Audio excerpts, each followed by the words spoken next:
যখন সাফল্য আসতে শুরু করে তখন এই ৫টা ছোট ভুলই আপনার সবটা শেষ করে দিতে পারে। হয়তো আপনি এখন ভাবছেন, এই তো এতদিনের কষ্টের ফল পাচ্ছি, এটাই আমার জীবনের সেরা সময়। কিন্তু একটা কথা খুব সত্যি, সাফল্য আসার সময়টাই আসলে জীবনের সবচেয়ে বড় পরীক্ষা।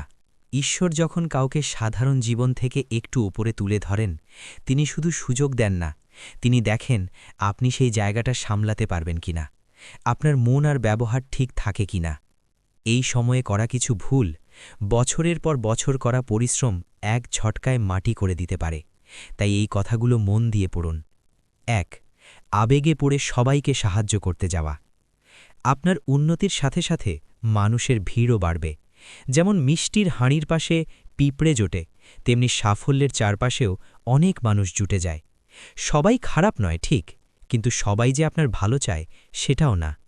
অনেকে আসবে শুধু নিজের কাজ উদ্ধার করতে। আপনি যদি বারবার নিজেকে শেষ করে দেন, তাহলে একদিন আর কাউকেই সাহায্য করার শক্তি থাকবে না। তাই দয়া করুন, কিন্তু বুদ্ধি দিয়ে। প্রয়োজনে না বলাটা শিখুন, কারণ আগে নিজে বাঁচলে তবেই অন্যকে ধরতে পারবেন। ২. সবকিছু সবাইকে বলে ফেলা। সাফল্য পেলে আমাদের খুব ইচ্ছে হয় সব জানাতে, নতুন প্রমোশন, টাকা, প্ল্যান, স্বপ্ন, সবকিছু। কিন্তু একটা কঠিন সত্য আছে, সবাই আপনার খুশিতে খুশি হয় না। নীরবে কাজ করা মানুষ অনেক দূর যায়, আর বেশি কথা বলা মানুষ অনেক সময় মাঝপথেই থেমে যায়। তাই আগে কাজটা হোক, তারপর কথা। আপনার সাফল্যকে নিজেই আপনার হয়ে কথা বলতে দিন। ৩. এখন আর কষ্ট করতে হবে না, এই ভাবনা। অনেকেই ভাবে, এবার তো সেট হয়ে গেছি, একটু আরাম করি। কিন্তু আপনি যখন আরামে, ঠিক তখনই কেউ আপনার জায়গাটা নেওয়ার জন্য ঘাম ঝরাচ্ছে। স্থির জল যেমন পচে যায়, মানুষও তেমনি থেমে গেলে পিছিয়ে পড়ে। তাই সাফল্য পাওয়া কঠিন, কিন্তু সাফল্য ধরে রাখা আরও কঠিন। নিজেকে প্রতিদিন একটু হলেও এগিয়ে নিন। ৪. সব কিছুর আসল উৎসকে ভুলে যাওয়া। খারাপ সময়ে আমরা সবাই প্রার্থনা করি, কিন্তু ভালো সময় এলে অনেকেই বলে, সবই তো আমার যোগ্যতায় হয়েছে। এই একটুখানি অহংকারই অনেক বড় বড় মানুষকে মাটিতে নামিয়ে দিয়েছে। তাই যে পথ দিয়ে উঠেছেন সেটাকে অবহেলা করবেন না।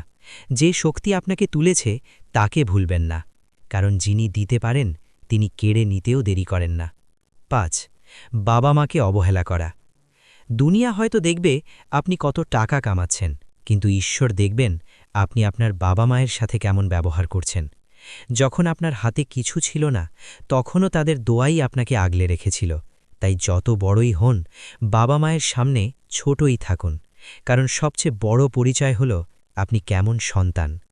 শেষ কথা, খুব মন দিয়ে পড়বেন।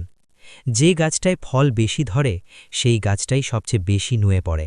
আপনি যত উপরে উঠবেন, তত বেশি নরম থাকতে শিখুন, কারণ ঈশ্বর যখন আপনার হাত ভরে দেন, তিনি আসলে আপনার মনটা পরীক্ষা করেন। শেষ কথা, যদি এই কথাগুলো একটু হলেও আপনার মনে লাগে, তাহলে এটা নিজের মধ্যে আটকে রাখবেন না।